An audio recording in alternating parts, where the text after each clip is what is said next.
Hello दोस्तों, कैसे हैं आप सभी लोग। उम्मीद करते हैं कि आप लोग अच्छे होंगे। तो दोस्तों, आज है 13 जनवरी। तो आज के जितने भी इम्पोर्टेंट करंट अफेयर्स हो सकते हैं उसको हम लोग देखेंगे। तो आइए हम लोग शुरू करते हैं। हमारा पहला क्वेश्चन है, roller coaster an affair with banking नामक पुस्तक के लेखक कौन है। तो इसका उत्तर हो जाएगा दोस्तों तमाल बंद्योपाध्याय। दोस्तों, यह जो पुस्तक है यह भारत के वाणिज्यिक और जो केंद्रीय बैंकर हैं उनके जीवन पर आधारित है। तो इसको आप लोग याद रखिएगा।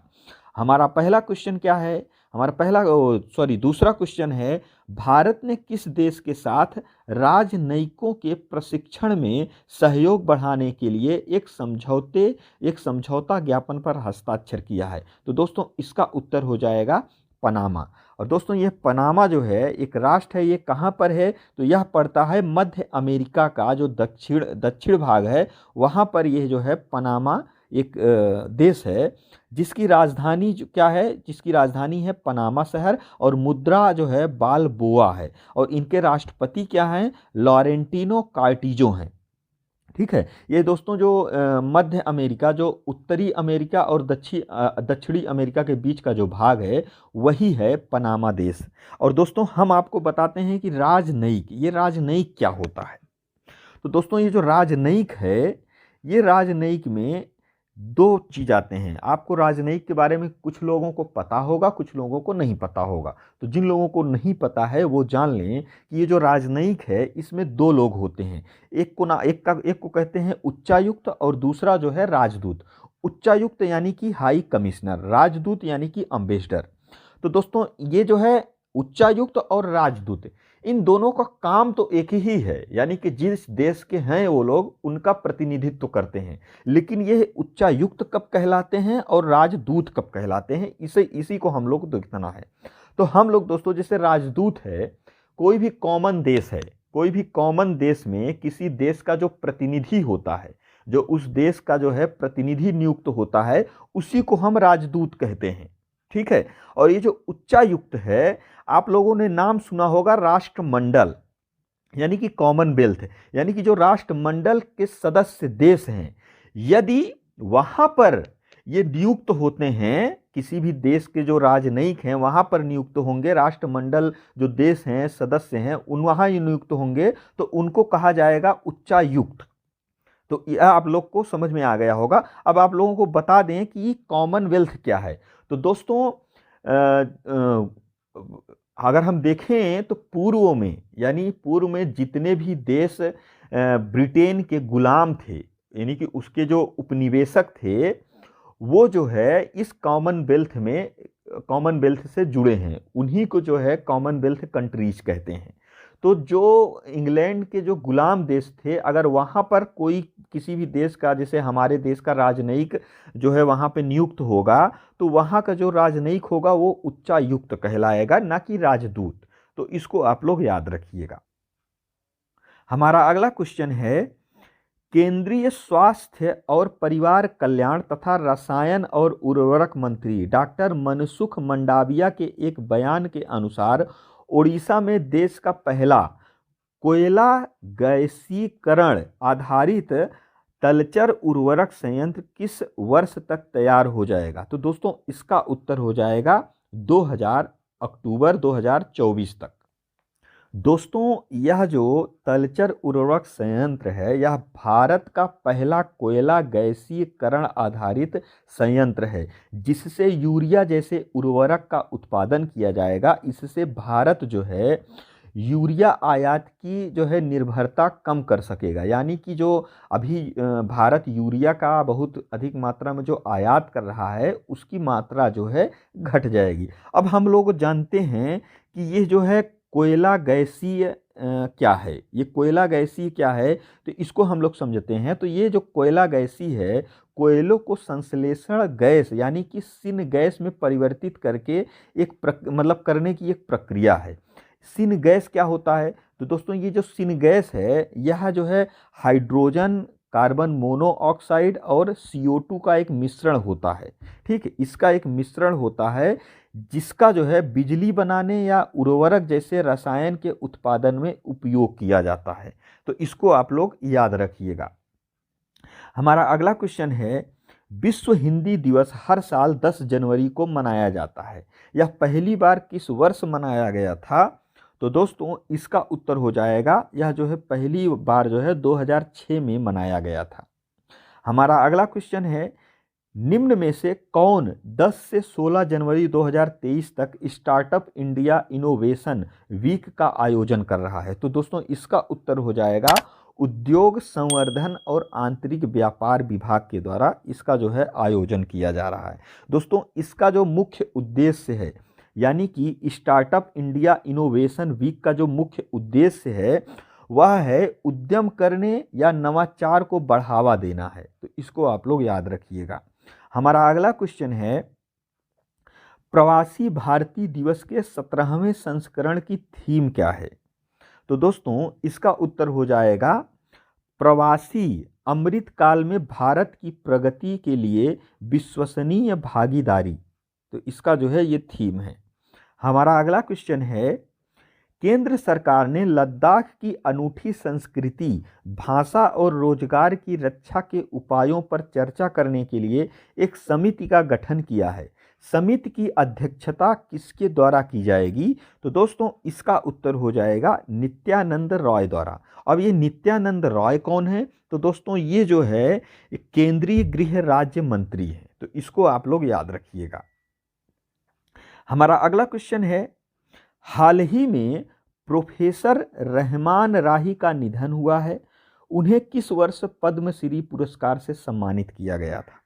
तो दोस्तों इसका उत्तर हो जाएगा 2000 में इनको जो है पद्मश्री से सम्मानित किया गया था। तो दोस्तों ये एक साहित्यकार थे, तो इसको आप लोग याद रखिएगा। हमारा अगला क्वेश्चन है, कोविड-19 के खिलाफ लड़ाई में योगदान के लिए किसे पतंगराव कदम पुरस्कार मिला? तो दोस्तों इसका उत्तर हो जाएगा आदार पूनावाला को। दोस्तों कोविड महामारी के खिलाफ लड़ाई के लिए आदार पूनावाला को, जो ये आदार पूनावाला वैक्सीन निर्माता company serum institute of India के मुख्य कार्यकारी अधिकारी हैं, जिन्हें महाराष्ट्र के मुख्यमंत्री द्वारा, महाराष्ट्र के उप मुख्यमंत्री द्वारा यानी कि देवेंद्र फडणवीस द्वारा यह पुरस्कार दिया गया। तो इसको आप लोग याद रखिएगा। हमारा अगला क्वेश्चन है कि सानिया मिर्जा ने फरवरी 2023 में दुबई में WTA 1000 कार्यक्रम में पेशेवर टेनिस से संन्यास लेने की घोषणा की। उन्होंने कितने ग्रैंड स्लैम युगल खिताब जीते हैं? तो इसका उत्तर हो जाएगा 6।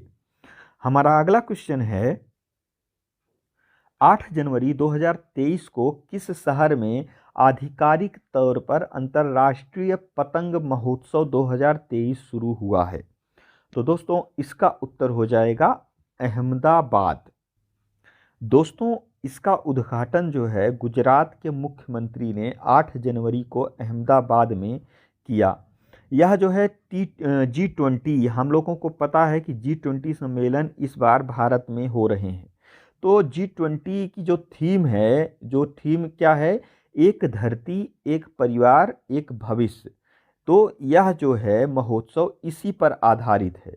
इस महोत्सव में कुल जो है 68 देशों के करीब 135 पतंग उड़ाने वाले हिस्सा लेंगे, यानी कि 68 देशों द्वारा 125 पतंग उड़ाने वाले इसमें हिस्सा लेंगे। तो इसको आप लोग याद रखिएगा। हमारा अगला क्वेश्चन है, हाल ही में किस रेलवे स्टेशन को FSSAI से ईट राइट स्टेशन का प्रमाण पत्र मिला है? तो दोस्तों इसका उत्तर हो जाएगा वाराणसी कैंट। तो दोस्तों ये जो FSSAI है इसका फुल फॉर्म होता है food safety and standard authority of India, यानी कि इसका हिंदी में इसको कहेंगे भारतीय खाद्य संरक्षा एवं मानक प्राधिकरण। तो दोस्तों इसकी जो स्थापना है वह खाद्य सुरक्षा तथा मानक अधिनियम, यानी कि खाद्य सुरक्षा मानक अधिनियम 2006 के तहत किया गया था। यह स्वास्थ्य और परिवार कल्याण मंत्रालय के अंतर्गत आता है। और इसकी जो स्थापना है, इसकी स्थापना कब की गई थी? तो इसकी स्थापना की गई थी 5 सितंबर 2008 को। दोस्तों आप लोग इसमें कंफ्यूज मत होइएगा, यह किस अधिनियम के द्वारा जो है किस अधिनियम के द्वारा इसकी स्थापना की गई थी? तो इसकी जो है खाद्य सुरक्षा तथा मानक अधिनियम 2006 के तहत की गई थी।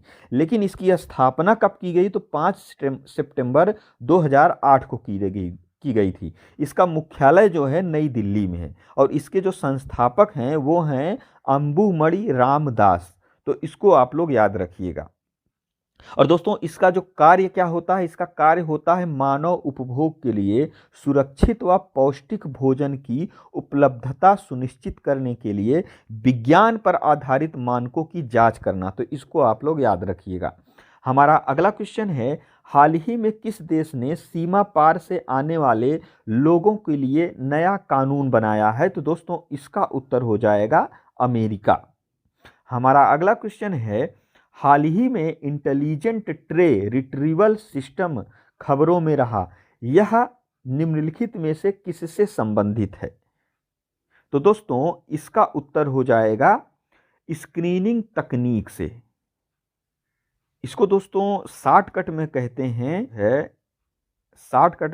हैं ITRS, यानी कि इसका जो है उद्घाटन गोवा हवाई अड्डे पर किया गया है। यह एक आर्टिफिशियल इंटेलिजेंट आधारित स्वचालित मशीन है, यानी कि इसमें किसी मानव की ज़रूरत नहीं है, यह स्वचालित है। एक बार आप चला देंगे तो ये अपने आप काम करेगा, जो यात्री सुरक्षा प्रदान करने में मदद करता है। तो ये है हमारा इंटेलिजेंट ट्रे रिट्रीवल सिस्टम।